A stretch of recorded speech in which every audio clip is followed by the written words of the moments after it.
It's Wednesday the 19th today, I think, is it? 19th? 20th? 20th, okay. Wednesday the 20th of December, so only 5 days till Christmas. Woo, and all that jazz. Yeah, it was a really horrible walk into work today. Absolutely rancid. It was wet. It was windy as well, so the rain was just like smashing into like my face. But I've made it. I'm here now. Rebecca is actually with me. She's just by the till there. Wave, Rebecca. Okay. It's actually Rebecca's day off from her job. So on her day off from her job, she comes to her other job, which is working in the shop. So yeah, we're hopefully going to have an okay day. I don't know whether we're going to get a great deal of footfall. Wednesday tends to be like a half day. Garstang's one of those weird old towns where they have these like kind of traditions that they cling on to, and Wednesday is like a half day. Um, so it can be a bit quiet anyway. And with this weather, I'm not expecting a great deal. You can see I'm in a really positive frame of mind. So we'll hope that the day progresses and gets better. We've got some work to do in terms of like shipping orders. We're like offering special delivery as one of our postage options, and it means we're actually getting sales even now, so people are ordering stuff and knowing that we're going to use special delivery, so we might actually get hopefully a little flurry of online sales today, where we can ship stuff out using special delivery. That's on eBay. On our website we just offer regular tracked 48, but even that, in theory, if someone was to buy something on tracked 48 today, if it's Wednesday, it's got till like Saturday to get to them, so it probably would get to them, but there's no guarantee of that, and that's why people are willing to pay like £10 for special delivery. So I'll just give you guys a quick pan of what the shop's looking like. We haven't got a stack of stock, but we still have got a good variety of stuff. Obviously my rucksack won't be there for the whole day. We're still trying to sell through these records. I'm trying to do these at like £2 each now, or 3 for a fiver. We sold a whole bunch at £4 each, or 3 for a tenner. This is like, I'm guessing like the kind of dregs of it. It's just like look, Cliff Richard and stuff like that. I mean, for God's sake, who wants that, hey? It's now around 1 o'clock in the afternoon, and you can definitely tell people are now starting to come to the shops because they are not quite trusting the postal service. There's only 5 days left till Christmas, and you've got a weekend in between that as well. So, a lot of people are just thinking, hold on, am I actually going to get my parcel? So unless they're ordering from Amazon, obviously, who offer next day Prime, people are going to now start coming to the shop rather than ordering online. And we've definitely noticed that this morning with quite a few people popping in and grabbing some gifts, which is a really nice feeling, obviously, because then we're here to serve, we're here to serve. We've already had a bit of drama today as well with Royal Mail. I had to get a parcel out via special delivery to guarantee obviously delivery before Christmas, and for some reason Click and Drop Online has just had a little fit and is failing payments. It's just it says processing for ages, and then it just fails the payment. So it meant I had to actually take parcels down to the actual post office, and for the first time in ages have manually printed labels and get them to actually process the payment. And they charge more as well at the post office, obviously. I believe it's like £8.95 for a Royal Mail special delivery item, say like a 700-gram small parcel type thing, in the post office there was a little bit extra on top, so instead of it being £8.95 it was like £9.45 for the same service. But needs must, I need to get those parcels out for the customers who are willing to pay like for the special delivery service. So I've got to make sure that I fulfill my end of the bargain. As some of you guys will know that sell AV stuff, AV amps are amongst the most annoying things to sell. But I've got to say, right up there with those are large mixers like this, large analog mixers. Analog mixers really do take a lot of testing, because you might think they're working and most of it might be working, but there could still be faults, and then you could sell this thing to someone working and the price difference is quite big. So for example, a mixer like this, if you can say it's fully working, is an easy £150 sale, but if you sell this to someone who is looking to do something specific with it, and you've tested it like with a microphone or like through the different channels and you're pretty sure it's working, it could still be faulty, as is the case with this particular mixer. It all seems to be doing what it should. However, if you delve into the world of creating subgroups. So for example, you wanted to mic up 3 backing singers, for example, and they had all 3 mics in here, and you wanted to control them all with a single fader. So these are called subgroups. So you have 4 of those, and you can individually control. So for example, I could take, I don't know, out of all these inputs, I could choose 3 inputs and set them so that I can fade them in and out of the mix using this one fader here. So set them up here so that I can control all their volume at once, rather than individually having to control their volume over here. Now, I found out that out of these subgroups, 3 of them are working, which are these 3, but this first one is not working. So if I was to sell this as working and someone wanted to create subgroups, I would then get a complaint or a return. It's not worth it. I'm going to have to sell this as for spares or repair. I will explain that it's working in the main, but subgroup 1 is not working. And also I noticed there is a crackle on one of these input channels as well, so it's a bit crackly.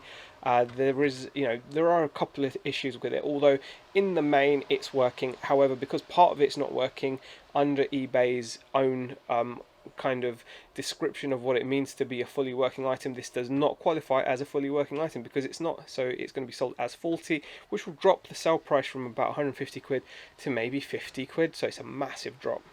Whenever I'm listing an item that's not working, I make sure I put faulty, spares or repair in the title. I then also obviously use it as the condition, and I will also put it in the condition description that it's faulty for spares or repair, and again I will mention it in the main description, which is basically a copy and paste of the condition description. Got to make it absolutely clear to the customers that this item is not working. And as you can see, eBay are pretty close. The median price, the average price for a faulty one of these is about that. So I am going to stick mine on at £49.99. I will allow offers, although I'm not likely to take much less. I might go down to 40, and it's because it's a bit of a beast. It's going to be a larger item shipping jobby. So that is that. I should also add that if you're not already eating Mr. Kipling's almond slices, you definitely should, because they're friggin' brilliant, especially with a nice cold glass of full-fat Coca-Cola. So yeah, for this and other pro diet advice tips, keep subscribed to the channel. Well, less than an hour of it being listed, I mean, like, not even an hour, I would say 20 minutes, if that, I got offers from 2 people on that mixer that I just listed. So I'd listed it at £50 plus shipping, and I got an offer of £20, which I obviously was like, nah mate, I'll go to 40 as my lowest. And no sooner as I sent that message, someone who actually knew the value of it offered with £45, only £5 less than my asking, and they've already bought it and paid for it. It's a great buy for them, because it hopefully will be a simple issue. And also, a lot of people buy these giant mixing desks and they don't normally need to use all the functions. So if that person doesn't need to use subgroups and group different channels together, they've still got a very capable and useful board as it sits without having to repair it. And if they are handy with the repair, they can repair it and sell it on for about £150. So either way, they've got a good deal. I'm happy because I got that thing for next to nothing, and it was just in my way, and no sooner has it been listed, within 20 minutes it's sold.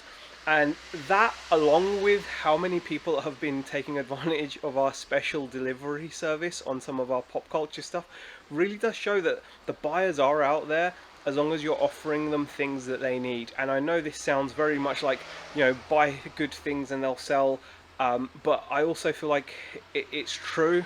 I've been on both sides of my feelings towards eBay. I've been very negative towards eBay in the past, and I've blamed everything but myself. I've blamed algorithms, I've blamed glitches, and there seems to be a big kind of thing at the moment where a lot of people are talking about that. A lot of channels are focused on glitches and algorithms and bugs as for the reason why they're not doing well. The truth is, I've been on that side, and now I feel much happier on the side of, if I'm not selling, it's because I've got bad things listed. Because as soon as I list good things, they sell, or as soon as I offer a good service, things sell. One of my other tasks is to actually photograph this guy. This is a JD Phoenix action figure from McFarlane. I've actually got a few of those just on that wall there that you can just see. They all arrived to me with some serious box damage, but they're such gorgeous figures. They're really detailed, and next item to be listed. JD Phoenix has been photographed and listed, so he's on our website. He will also be going on to eBay. What a beautifully detailed figure this dude is. I absolutely think he's just fantastic. Even though I would have preferred a Marcus Phoenix statue, his son still looks pretty cool. This has to be probably amongst the most productive I've been on eBay in a long time. I've just listed yet another cool item. I'm actually really pleased with how these photos of this cinema display from Apple have come out. They look really, really nice. Let me just kind of make it a bit bigger there. Really pleased with how clean these have come out. Sometimes it's really difficult to photograph screens, but I've got a whole bunch of photos here of the Apple display doing its thing. This is the 23-inch version, and I've got it up at 99 with best offer. It does come with its power supply. Now, the sad thing is, you're actually watching this on the 30-inch version that I would have also loved to have sold, but have ended up keeping for myself. Not just because my eyesight's getting bad and I need a bigger screen, but also because unfortunately this screen has got a bit of a yellow tinge to it, and that's kind of a known problem with the 30-inch display. It can be quite off-putting. I don't mind it too much, and because I got these for basically next to nothing, I'm quite happy to just use it as my own display.